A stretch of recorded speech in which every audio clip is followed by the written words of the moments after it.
Et donc à 18h51, c'est-à-dire un horaire pas habituel parce qu'on est en retard, eh bien, merci la police. Et aujourd'hui, Laurent Wauquiez, je vous avoue que là je suis plus qu'énervé, désespéré, tout ça. Bref, puisque devant des... De tels propos. ouais, devant de tels propos qui ont été tenus donc devant Sens Commun, qui est l'émanation politique de la Manif pour tous, hein, Laurent Wauquiez a déclaré, et je cite, tout ceci à propos de la PMA, tout ceci a un nom, c'est l'eugénisme, tout ceci a été fait par un régime, c'est le nazisme. On va passer sur les rimes, hein, ça il a le droit. Quand même, Raphaël Mille, on est en 1955. Pourquoi il s'agit de grandir un peu. Pourquoi on a toujours le mauvais rôle? Pourquoi le nazisme a toujours le mauvais rôle, hein? Alors, franchement, on peut leur trouver des qualités. Les autoroutes, pas. Ah, bah non, aujourd'hui c'est privé. Alors, oui, surtout en France. Sérieusement, il parlait ici, et je mets les propos dans un contexte. Néanmoins, ils en ont pas besoin. Mais je le donne tout de même. Il parle de PMA dans certains pays, ici, le Danemark. En tout cas, en Europe du Nord, en parlant où justement, il est possible dans ces pays de choisir des gamètes pour le sperme. Ok, d'accord. On est en France. Ça ne se fait pas. La PMA existe déjà en France. Pas pour les couples de femmes, pas pour les femmes célibataires, mais elle existe déjà.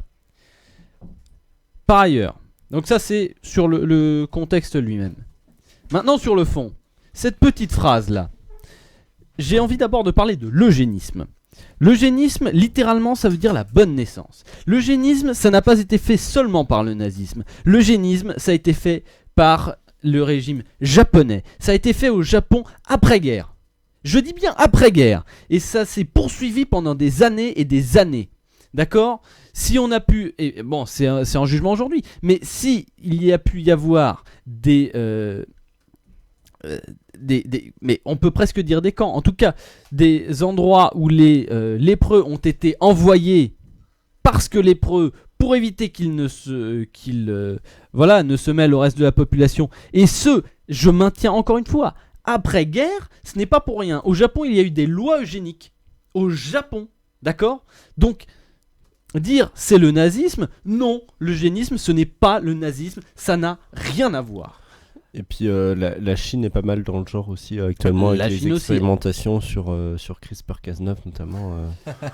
On est pas mal dans le genre. Après, je prends l'exemple japonais parce que vous savez que le Japon est une démocratie libérale, ce qui n'est pas le cas de la Chine. Ça ne vous aura, je pense, pas échappé puisque la Chine... Enfin voilà, bon bref. Le seul rapport qu'ils ont avec la démocratie, c'est encore le mot. Non, mais c'est une démocratie populaire. Ça, c'est leur nom. Enfin, c'est la République populaire de Chine. Hein. Bref, il est faux de lier immédiatement l'eugénisme au nazisme parce que le principe même de l'eugénisme, c'est d'être une constituante des régimes totalitaires. Mais une constituante des régimes totalitaires et non pas la constituante d'un régime totalitaire. L'eugénisme, c'est illégal en France. Ça ne veut pas dire que l'eugénisme est totalitaire. Et second point, où là je suis vraiment hors de moi, oser faire cette comparaison. Mais bon sang de bonsoir, est-ce que les enfants nés de PMA sont des produits du nazisme ? Est-ce que non, je ne pense pas.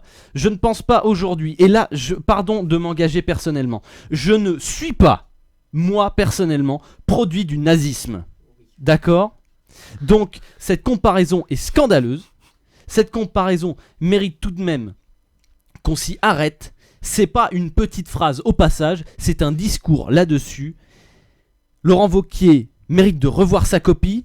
Laurent Wauquiez ferait bien de repenser. Laurent Wauquiez ferait bien d'écrire ses discours. Laurent Wauquiez ferait bien de travailler.